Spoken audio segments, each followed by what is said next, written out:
My name is Almira. I am from a hard-to-reach country in Central Asia. I always remember growing up just being really poor, not having much of anything. When I was really little, I was growing up with my grandmother. We lived in a really small 2-bedroom apartment, and she was my rock growing up, really. She did everything for me, everything that she could to make sure that I had the best life. And if she wasn't there, then it would have been like nobody else to take care of me. I was about 8, and the social workers at my school, they just saw that there was a problem.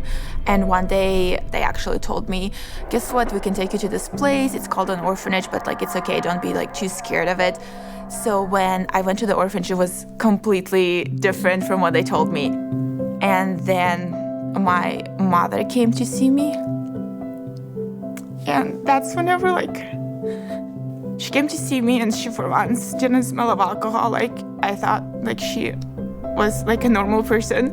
She told me oh, I gotta tell you about your grandmother. She passed away, and I wasn't able to go to the funeral or anything. They wouldn't allow me. Shortly after, the social worker pulled me off to the side, and she was like, your mother went to court. You had to take her to court. I was too young to go, but her parental rights were taken away, and I feel that was the final blow to I guess I thought that was the end for me.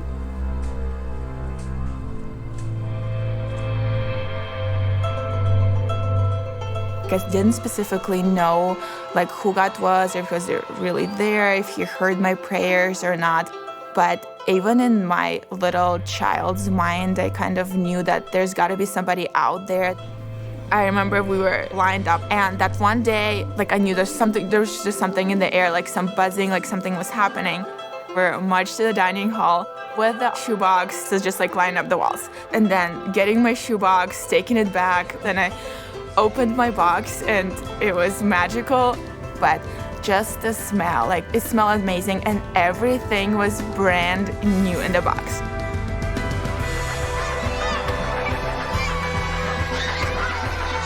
And then at the very, very top was a really cute pink shirt. And not having new things or clothing that fit me exactly, putting that on and it fit, it was just what? It was super similar to this one. And I just remember it was covered with flowers. It was really blingy.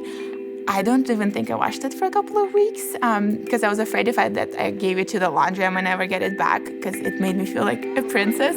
I know, just the joy from receiving that, it just made me realize there's still hope in the world. And then one day, the director pulled me aside, and she told me, I'm gonna tell you something right now that will change your life forever.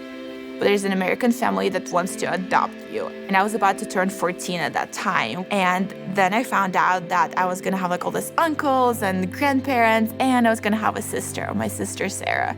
And I came to the States on June 1st, 2007. And I remember when we got home, walking outside on the street and just seeing those rows of houses that I've seen in a movie before. And it was just so amazing to me to be standing there. The whole experience, being adopted at such a late age, there is a plan. He still has a plan for my life. He brought me here for a reason, and this could be this reason. Sharing my story, receiving that gift. I truly believe, at the time I didn't know it, but now that I have the bigger picture, that God placed a shoebox in my hands when I needed it the most. If you're packing shoeboxes, just don't stop. You don't know who that shoebox is gonna go to, which child is gonna receive it.